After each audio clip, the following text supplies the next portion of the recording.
बिस्मिल्लाहिर्रहमानिर्रहीम। अस्सलाम वालेकुम बेटे। आज हम unit 4 turning effect of force start करने जा रहे हैं। लास्ट लेक्चर में हमने इसका चैप्टर 3 के जो न्यूमेरिकल थे वो डिस्कस किए। आज हम इंशाल्लाह चैप्टर 4 स्टार्ट करेंगे एंड चैप्टर 4 को सबसे पहले इसका थोड़ा सा इंट्रोडक्शन रीड करेंगे कि हमने चैप्टर 4 में क्या क्या रीड करना है, वो बताऊंगी मैं आपको। तो चैप्टर 4 हमारे पास क्या है, टर्निंग इफेक्ट ऑफ फोर्स।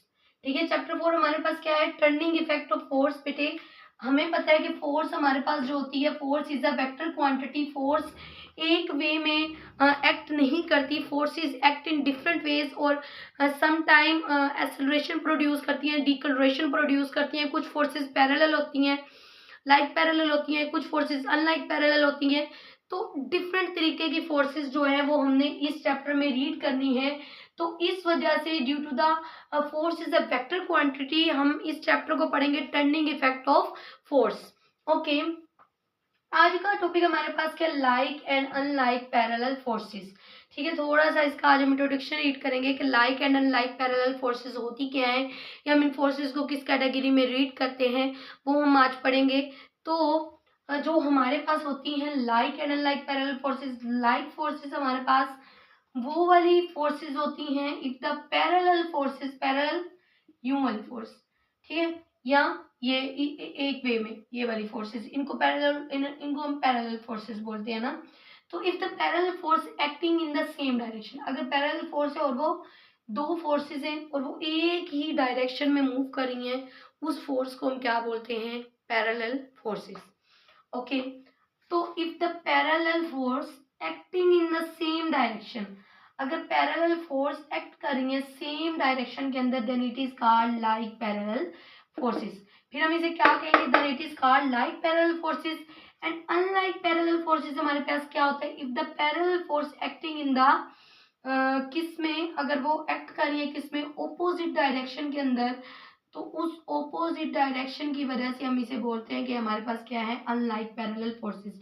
मतलब जो लाइक पैरेलल फोर्सेस होती है इन केस वो क्लॉकवाइज है, मतलब एक वे के अंदर मूव करी है। जो आपके पास अनलाइक फोर्सेस होती हैं वो ओपोजिट होती हैं, वो सेम नहीं होती। एक फोर्स अगर ऊपर की तरफ है, दूसरी फोर्स नीचे की तरफ है, तो उस फोर्स को हम क्या बोलते हैं कि वो हमारे पास क्या है, अनलाइक पैरेलल फोर्स। उस फोर्स को हम ये बोलते हैं। ओके, अब नेक्स्ट आप रीड करेंगे एडिशन ऑफ फोर्स। तो हमने लास्ट जो चैप्टर 2 था हमने उसमें वेक्टर एडिशन पढ़ी थी। तो force is also a vector quantity. तो इधर एडिशन ऑफ फोर्स वहां पे हमने क्या रीड किया था कि हमारे पास अगर दो जो है वो वेक्टर जो है वो एक्ट करें, एक इधर देखें, दो फोर्सेस जो है अगर इस वे में मूव करती हैं, ठीक है, तो इनका जो एंड जो एक एक का है, ये हमारे पास ए है, ये बी है। तो हम हमेशा ये देखते हैं कि एक की टेल और दूसरे का हेड, यानी कि एक का ये हेड और दूसरे की उसके साथ आगे क्या मिले, टेल मिले। ये टेल, टेल इसको कहते हैं, हेड इसको कहते हैं। तो ये आपके पास टेल है और ये दूसरी आपके पास क्या है, हेड। तो ऐसे फोर्सेस का कंबाइन हो जाना एक जगह पे, जैसे ए और बी था, ये बन गया ए प्लस बी। ठीक है, इसको मैं कह देती हूँ फोर्स ए या फोर्स बी है, तो ये इस चीज को कहते हैं addition of force. The force which are studied according to head to tail rule, ऐसी फोर्स जिसे हमें हेड टू टेल रूल के अकॉर्डिंग हम पढ़ते हैं कि एक का हेड और दूसरे की टेल मिले, उस चीज को हम क्या बोलते हैं, rule is known as addition of force. Okay बेटा, नेक्स्ट इंशाल्लाह हम लोग रीड करेंगे